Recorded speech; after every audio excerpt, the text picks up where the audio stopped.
le premier ministre Fouta feccetaaki Fouta wambetaaki Fouta nawortaaki Fouta heɓat geɗal muɗum haa timma. nañu bàyyi di politiquer région ak waaso fii ñun ñëpp Foutanké lañu nañu bàyyi wax yooyu amul njëriñ. c'est des détails il faut arrêter ça. vous ne rendez pas service au Fouta. le Fouta est partie intégrante du Sénégal benn la Wolof séeréer Joola keneen ak kenn ñun ñëpp benn la.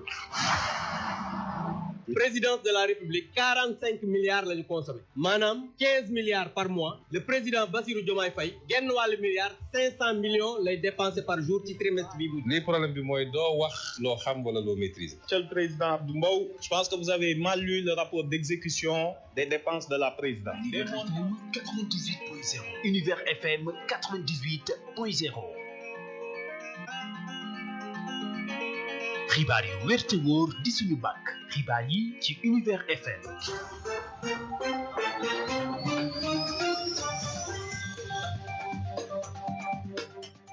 h sur les locaux de votre radio Univers FM 98.0 Dakar 104.8 Kaolack. Mesdames et messieurs, bonjour et bienvenue dans votre brève d'information. Devant ce micro, Marie-Angélique Faye. Sali Cissé assure les opérations techniques. Marie-Angélique Faye.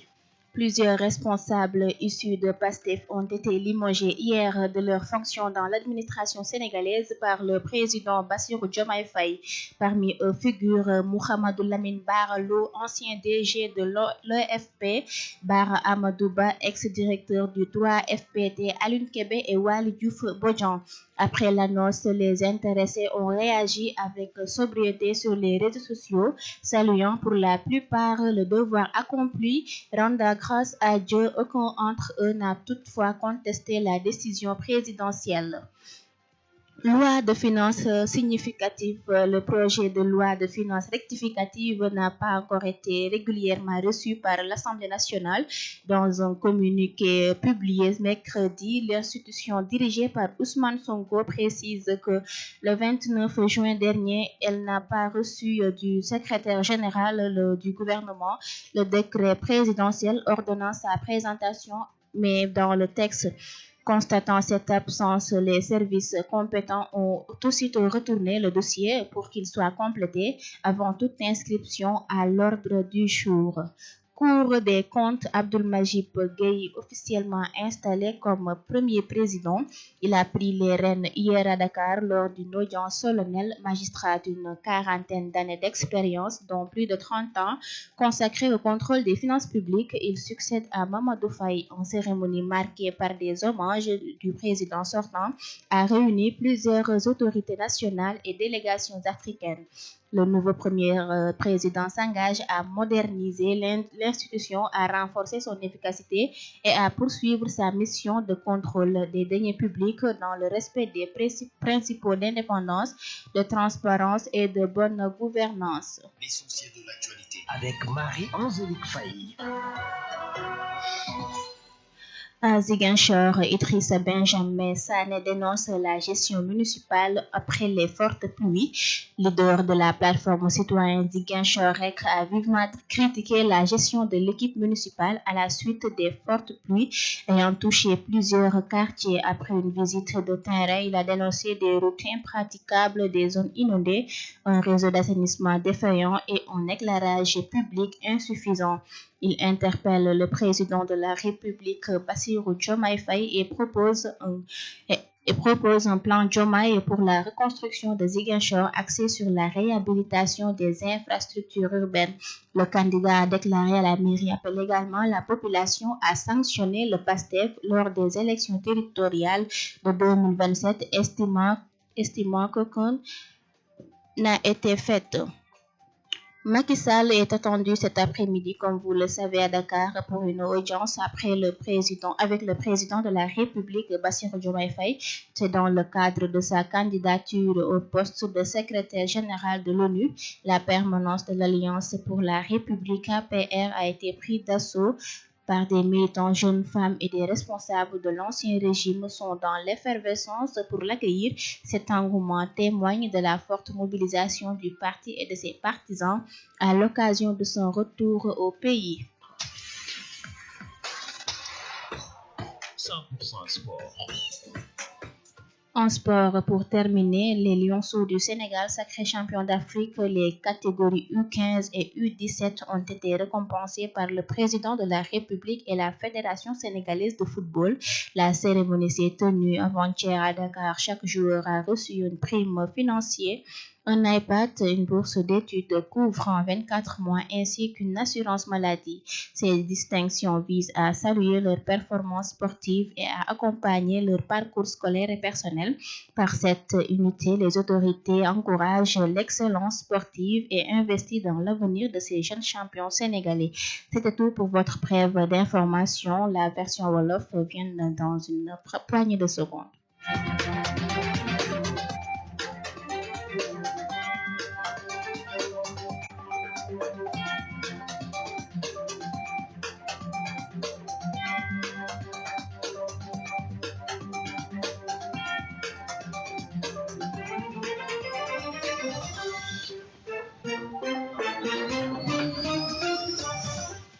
benn waxtu jot bay tegal ci seen rajo Univers FM 98.0 Dakar 104.8 Kaolack tënkum xibaar yi ngeen ci ànd ak Marie Angélique Faye Gala Diallo moo féete ci xarale bi.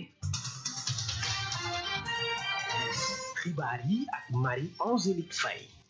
ay responsable yu nekkoon ca Pastef nag niki démb daal dinañ leen tëbal ci seen ay fonction njiitu réew mi nag jël dogal li ni mel ci ñoom nag ci Mouhamadou Lamine Bara Lo nekkoon directeur général bu l'ONFP ak Babou Mamadou Ba directeur 3FPT Alioune Kébé ak Waly Diouf Bodian ñoom ñoo leen rek daal dinañ leen dàkk ginnaaw bi ñu amalee annonce boobu nag ñoom ñi le sax daal dinañu réagir ci seen compte réseaux sociaux yi di sant rek te xam ni lu amoon la te jeex na ñoom ñooñu la nag ba tax kenn wanewul naqar ngir di ko contester décision bi nga xamante ne président bi daal dina ko jël.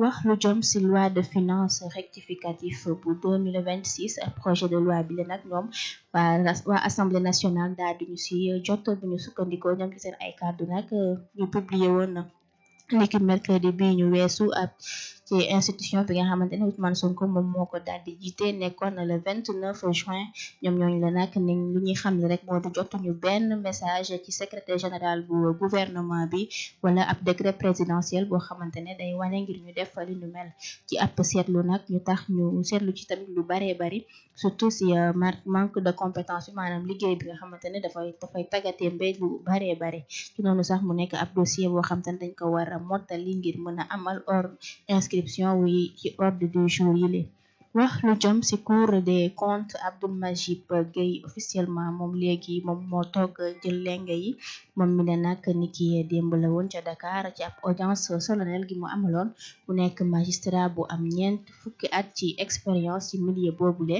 waaye nag di topp wutu ki nga xamante ne moo di Mamadou Faye mu nekkoon ab cérémonie boo xamante ne dañ doon rendre hommage bu baax a baax ki fa jóge ba tax autorité nationale yi ak délégué africain yi teewoon fa lool moom mi yees mi la toog nag ci bopp boobule moom li muy xam ne rek moo di dina gën a ñoŋal efficacité wu liggéey bi waaye itamit gën a contrôler li nga xamante ne askan bi ñoom ñoo ko moom waaye respecter principe indépendance yi ak transparence waaye noonu itam ci wàllum bonne gouvernance xibaar yu wér te wóor ci Univers FM. dem ba Ziguinchor ki nga xamante ne nag moo di leader plateforme Idrissa Benjamin Sané li muy naqarlu rek mooy gestion bu bon bi nga xamante ne ñu ngi koy def foofu ndax ginnaaw ab taw bi li ñuy fay jundu dafa daal di métte lool mu nekk nag li muy naqarlu bu baax a baax ndax yenn yoon yi ndox bi dafa nangu seeni ay yoon ba ci yenn dëkkuwaay yi tamit ba tax nag muy woon njiitu réew bi ngir mu mën leen dimbali waaye ci noonu itam bëgg na mu def Ziguinchor mu boole ko ci plan yi nga xamante ne ci lay liggéey ngir proposer ko ba tax nag mu bëgg Ziguinchor bokk ci li nga xamante ne wàllum infrastructure urbaine maanaam dem ak dikk bi ci biir réew mi ñu gën ko yeesal ci noonu sax candidat bi nga xamante ne mooy jéem jël mairie boobu nag moom ngi woo askanam rek ngir ñu sanctionné waa Pastef bu ko defee ci élection territoriale yi di ñëw ñu bañ fa am dara Macky Sall ñu koy xaarandi niki tey si ngoon ca aéroport moom mi la nag dafa am ab audience bu mu war a def digganteem ak njiitu réew mi Ousmane Bassirou Diomaye Sonko moom nag li ni mel tax mu bëgg a waxtaan ak moom lu jëm ci candidature bi nga xamante ne dafay wuutu poste secrétaire général bu Nations Unies permanence maanaam Alliance pour la République bi la rek ñoom daal di ko teertu bu baax a baax mag ndaw gone xale ñëpp kenn desul ba tax engouement boobu leta ku nekk di feddaliwaat coloré ma ci moom foofee ca Alliance pour la République. 100% tàggat yaram. wax lu jëm ci tàggat yaram gaynde Sénégal yu ndaw yi la nag nekkoon na ay champion d'Afrique ñoom ñi lee U15 bi ak U17 bi nag président de la République ak fédération sénégalaise de football bi le daal dinañ leen defaral ab fête récompenser leen maanaam jox leen ay ndàmpaay mu nekkoon ab cérémonie ba amoon na ni ki gina barki démb joueur bu nekk nag ci ay prime financière la am ak ay pat waaye itamit bourse d'études yoo xamante ne dina ci mën a jàng diiru ñaari at noonu itam ak assurance maladie mu nekk ay cadeau yoo xamante ne dafay gën a jàppale joueur yooyu li nga xam ne ay étudiant lañ ñenn ñi tamit ay élèves lañ ba tax autorité yi nag di encourager li nga xamante ne dañ koy def ci wàllum sport waaye tamit di xamle ni dina gën a investir ci avenir ndaw yu sénégalais yi nga xamante ne dañuy yëngu ci football mbokk yi li mu fi gënoon ruus ci ay xibaar ngeen àndoon ceeg Marie Angélique Faye si kaddu gi Galaye Diallo féete woon ci xarale bi laata lool nag ñu leen di ñaan ngeen di wéy ak suñu programme mu Univers FM 98.0 Dakar la 104.8 Kaolack jaa ngeen jëf ci teewlu bi